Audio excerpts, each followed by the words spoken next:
Once upon a time, in a deep and ancient forest, crafty goblins faced the truth about the darkness in the big wooden house. It had come for the wise princess, driving her mad and causing her to attack them. When they started asking questions about the princess in the darkness, the goblins realized that no one else in the forest wanted to know the truth. So they dug and searched and asked hurtful questions, learning more about the wise princess than they had ever hoped to. But the search took its toll. The darkness was proving too much for Sister Goblin, and yet Brother Goblin kept diving deeper and deeper until Sister Goblin finally said, "Enough." And that was how the goblins found themselves separated again, hurt and confused, with so many unanswered questions and too many open wounds.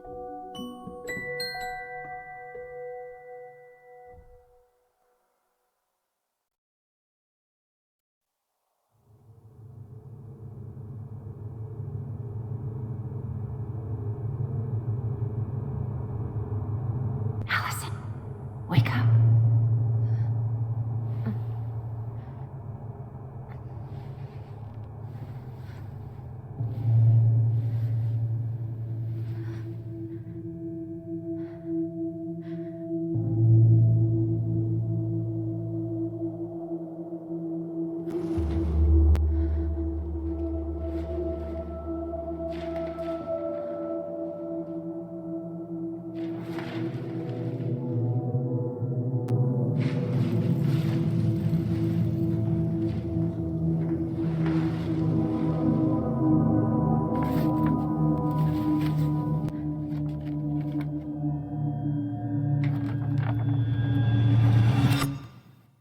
Killed me.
Only go forward and find a new place for herself in this world, where she was no longer truly a princess in a tiara and a beautiful gown, but a wan woman alone in a deep and ancient wood.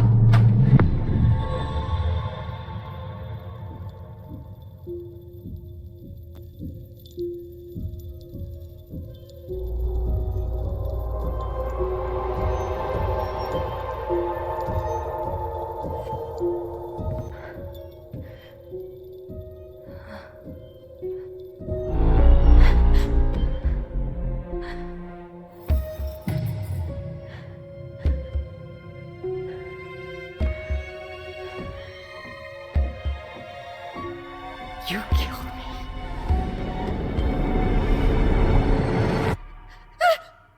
You killed me! And with that, hello you beautiful people and welcome back to Let's Play Tell Me Why Chapter 3 Inheritance.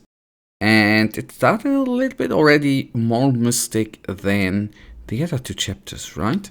So I'm intrigued how that is gonna, end up. Whether there's gonna be really something supernatural. Because the first chapter was very, very slow. A little bit faster chapter 2. So let's see how the third chapter is gonna be, so to say.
Morning. I started collecting the documents you need for your rental application. Left the file for you downstairs in the kitchen counter. If you're still coming to meet Dee for lunch, you can drop off the documents and I'll take some copies for you. Take it easy today, Uncle Eddie. P.S. My famous backup backread waffles are slowly growing cold in the kitchen. Aww. He's right. Time to get my shit together. Yup. Totally. Wish I could just book a one-way ticket to the other side of the world. Oh man, haven't we all been at How such did we a point? go from being so alike to total opposites? I gotta think about something else.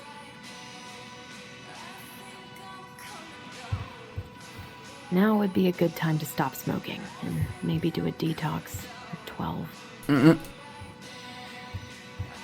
But we haven't seen her smoking at all before, right?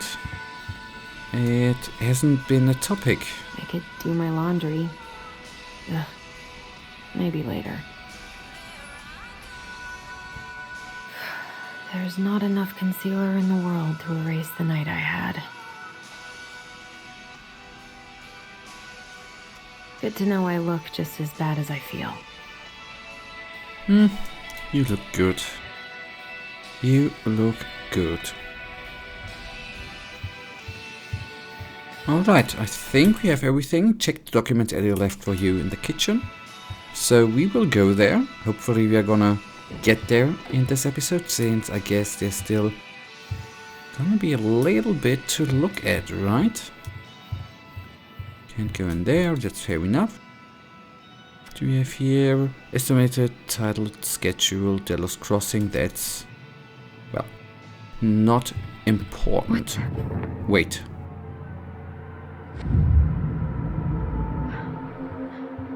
I should probably eat something. God, I feel so weak. Oh, we have a memory, Alyson.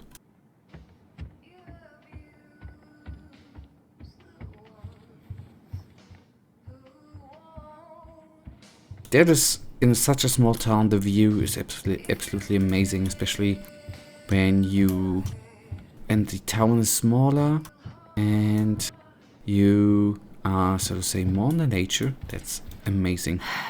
So many months of snow boots ahead. Although living in a small town obviously has some disadvantages as well, right? Eddie looked pretty concerned when I came home last night. I should have talked to him about what happened, but what the hell was I supposed to say? I'm glad he never pushed me to change my last name. Because he seems to be... Still can't believe Eddie never told me he was paying for fireweed. like a pretty damn good guy, right? That was a good memory, even though Tyler couldn't come. Wait, he's playing saxophone?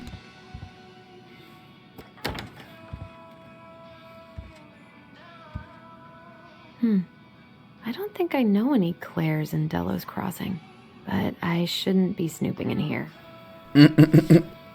Totally agree. Come on, leave. That was nice. Put it up there so it is more present to him, and maybe he's gonna call her. Haven't heard him play in a while. It just sits there collecting dust. A secret keeper in her secret keep. Maybe there's something in the Book of Goblins that'll help me figure this out.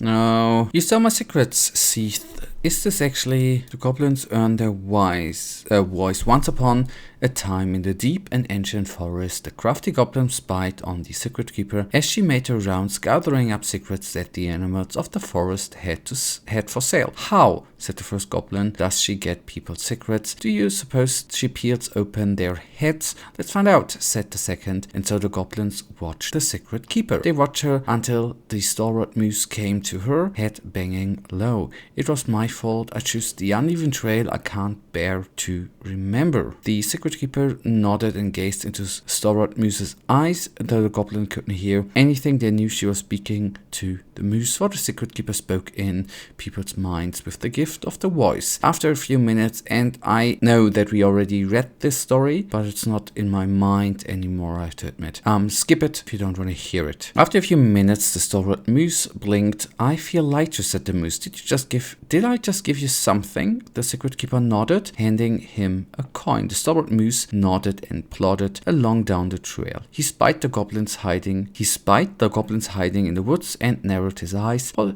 he knew the goblins were often up to mischief. The two goblins whistled innocently, and the moose was forced to carry on because they were not doing anything obviously bad. Or I think we already had that with the other box, right? I need to know what the secret was, said one of the goblins. Let's go buy it. So the goblins approached the secret keeper before she could stow away Moose's secret. We want to buy Moose's secret. What do you have to trade? Asked the secret keeper, her voice filling their minds. The goblins produced a silver-handled airbrush they had stolen from the princess, and the secret keeper nodded. And that is how the goblins came to know that Moose's mate had tumbled down a cliffside to her death. The secret keeper moved on. The first of the goblins said, I want to know more. So the goblins followed the secret keeper, hoping to find where she hid the secrets. They followed her to the peak of a nearby ridge and watched as she stowed the rest of the day's secrets high in a cloud. When she had gone, they climbed a high spruce tree that disappeared in the misty sky.